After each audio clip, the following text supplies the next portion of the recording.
Now, there is a massive paranoia in the Indie bloc ahead of 2024 elections after Karnataka Congress leader stoked a huge row with his anti-Hindu remarks.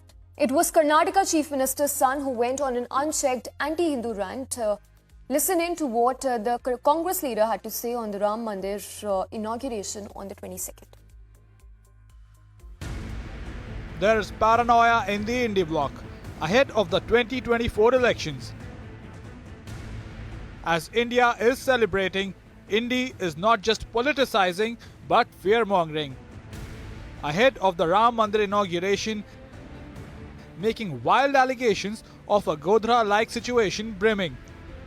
Hear what Rahul Gandhi's top man said today. ಇದು ಧಾರ್ಮಿಕ ಕಾರ್ಯಕ್ರಮ ಅಲ್ಲ, ಆದ್ರಿಂದ ಉನ್ಮಾದವನ್ನು ಮಾಡೋದು ಒಳ್ಳೆಯದಲ್ಲ. ಕರ್ನಾಟಕ ರಾಜ್ಯದಲ್ಲಿ ಸರ್ಕಾರ ಎಲ್ಲ ರೀತಿಯ ಕಟ್ಟೆಚ್ಚರಗಳನ್ನು ಸಹ ವಹಿಸಿಕೊಳ್ಳಬೇಕು. ಯಾಕೆ ಅಂತ ಹೇಳಿದ್ರೆ ಗುಜರಾತಲ್ಲಿ ಇದೇ ಸಂದರ್ಭದಲ್ಲಿ ಕರ್ಸೇವಕರ ದಹನ ನಡೆದಿತ್ತು ಗೋಧ್ರಾದಲ್ಲಿ.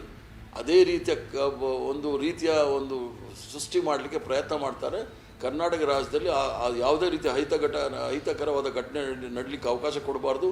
ಯಾರ್ಯಾರು ಅಯೋಧ್ಯೆಗೆ ಹೋಗ್ತಾರೆ ಅವ್ರಿಗೆ ಹೋಗ್ಲಿಕ್ಕೆ ಎಲ್ಲ ರೀತಿಯ ಬಂದೋಬಸ್ತನ್ನು ಮಾಡಿಕೊಡ್ಬೇಕಾಗತ್ತೆ. ಇಲ್ಲಾಂದರೆ ನಾವು ಮತ್ತೊಂದು ಗೋಧ್ರಾನ ಕರ್ನಾಟಕದಲ್ಲಿ ನೋಡ್ಲಿಕ್ಕೆ ಆಗೋದಿಲ್ಲ. ಸಂಪೂರ್ಣವಾಗಿ ನಾನು ಮಾಹಿತಿ ಜೊತೆ ಕೊಡಬಹುದು. ಕೆಲವು ಸಂಘಟನೆಗಳ ಪ್ರಮುಖರು ಕೆಲವು ರಾಜ್ಯಗಳಲ್ಲಿ ಹೋಗಿ ಭಾರತೀಯ ಜನತಾ ಪಾರ್ಟಿಯವ್ರಿಗೆ ಏನು ಪ್ರೇರೇಪಣೆ ಮಾಡಿದ್ದಾರೆ, ಪ್ರಚೋದನೆ ಮಾಡಿದ್ದಾರೆ ಅಂತ ಹೇಳ್ಬೋದು. ಅದನ್ನು ನಾನು ಬಹಿರಂಗವಾಗಿ ಹೇಳಲಿಕ್ಕಾಗೋದಿಲ್ಲ. ಮಾಡ್ತಾ ಇದ್ದಾರೆ, ಪ್ರಚೋದನಕಾರಿಯಾದ ಕೆಲಸಗಳಿಗೆ ಕುಮ್ಮಕ್ಕು ಕೊಡ್ತಾ ಇದ್ದಾರೆ. ಇದನ್ನು ನಿಲ್ಲಿಸಬೇಕು. ಎಲ್ಲ ರಾಜ್ಯದಲ್ಲೂ ಆಗಿದೆ. ಮೊನ್ನೆ ಒಡಿಸ್ಸಾದಲ್ಲಿ ಮೀಟಿಂಗ್ ಆಗಿದೆ 3 ದಿವಸದಲ್ಲಿ. ನೀವೇ ಸ್ವಲ್ಪ ಯಾರಾದರೂ ಇದ್ದರೆ ತಿಳ್ಕೊಳ್ಳಿ. ಅದು ಭಾರತೀಯ ಜನತಾ ಪಾರ್ಟಿಯ ಪದಾಧಿಕಾರಿಗಳನ್ನ ಕಾರ್ಯಕರ್ತ ಕರೆದು ಮಾತಾಡಿದ್ದಾರೆ. ಯಾರು ಮಾತಾಡಿದೆ ಅಂತ ವಿಚಾರಿಸ್ಕೊಳ್ಳಿ. ಆಮೇಲೆ ಬಂದು ನಾನು ಕೇಳಿ ನಾನು ಹೇಳ್ತೀನಿ ಅವ್ರು ಏನು ಹೇಳಿದ್ದಾರೆ.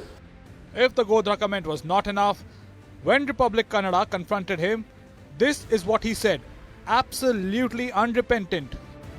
ಆಯ್ತು, ಏನಿಲ್ಲ, ಇತಿಹಾಸ ನೋಡಿದಾಗ ಗೊತ್ತಾಗುತ್ತೆ. ಭಾರತೀಯ ಜನತಾ ಪಾರ್ಟಿಯ ಇತಿಹಾಸ ನೀವು ತೆಗೆದುಕೊಂಡಾಗ ರಾಜಕೀಯ ಲಾಭಕ್ಕೋಸ್ಕರ ಅವ್ರು ಏನು ಬೇಕಾದರೂ ಯಾವ ಮಟ್ಟಕ್ಕಾದರೂ ಯಾವ ಕೀಳ್ಮಟ್ಟಕ್ಕಾದರೂ ಹೋಗ್ತಾರೆ. ಆ ಘಟನೆಯಿಂದ ಅಮಾಯಕರು ಯಾರೂ ಸಹ ತೊಂದರೆಗೆ ಈಡಬಾರ್ದು ಅಂತೇಳಿ ಆ ದೃಷ್ಟಿಯಿಂದ ನಾನು ಹೇಳ್ತಾ ಇದ್ದೀನಿ. Next in line was no less than the Karnataka Chief Minister's own son, who proceeded on an anti-Hindu rant before Ayodhya with bizarre comparisons likening the euphoria in India to the Muslim world. ನಮ್ಮ ದೇಶ ಏನಾದರೂ ಹಿಂದೂ ರಾಷ್ಟ್ರ ಆಗ್ಬಿಟ್ರೆ ಅದಕ್ಕಿಂತ ದೊಡ್ಡದಾದ ಅಪಾಯ ಈ ದೇಶಕ್ಕೆ ಯಾವುದೂ ಇಲ್ಲ ಅಂತ. ಇವತ್ತು ನಮ್ಮ ನೆರೆ ರಾಷ್ಟ್ರಗಳನ್ನೇ ನೋಡಿ, ಪಾಕಿಸ್ತಾನ ಇರ್ಬೋದು, ಅಫ್ಘಾನಿಸ್ತಾನ ಇರ್ಬೋದು, ಇರಾನ್ ಇರ್ಬೋದು, ಅಲ್ಲೆಲ್ಲ ಏನಾಗಿದೆ, ಧರ್ಮದ ಹೆಸರಲ್ಲಿ ರಾಷ್ಟ್ರನ ಅವರು ಸ್ಥಾಪನೆ ಮಾಡಿದ್ರಿಂದ, ಧರ್ಮದ ಹೆಸರಲ್ಲಿ ರಾಷ್ಟ್ರ ನಡೆಸೋದ್ರಿಂದ ಅವರು ಸಂಪೂರ್ಣವಾಗಿ ಸರ್ವಾಧಿಕಾರಿತ್ವಕ್ಕೆ ಹೊರಡಬೇಕಾಯಿತು. ದೇಶ ವಿನಾಶ ಸ್ಥಿತಿಗೆ ಹೋಯಿತು. ಮತ್ತೆ ಅಲ್ಲಿನ ಜನರು ತಮ್ಮ ಹಕ್ಕುಗಳನ್ನು ಕಳ್ಕೋಬೇಕಾಯಿತು. It is evident that the Indie bloc is desperate to hurt Hindus ahead of Ayodhya, the biggest moment for Ram Bhakts, a wait of over 500 years. Politically, the BJP is not pulling its punches in its retort. कि ये कांग्रेस जो है communal conspiracy का कीड़ा बनती जा रही है, और जो पार्टी कम्युनल कॉन्स्पिरेसी का कीड़ा बन जाए वो पार्टी जो है वो विदेशी आक्रमणकारियों के क्रिमिनल कम्युनल क्रूर करतूत का कवच बनने की कोशिश करेगी. और ये लोग वो लोग हैं जिन्होंने कि राम मंदिर के रास्ते में रोड़े अटकाए और विदेशी आक्रमणकारियों के कम्युनल और क्रूर करतूत की सुरक्षा कवच बनकर के खड़े रहे.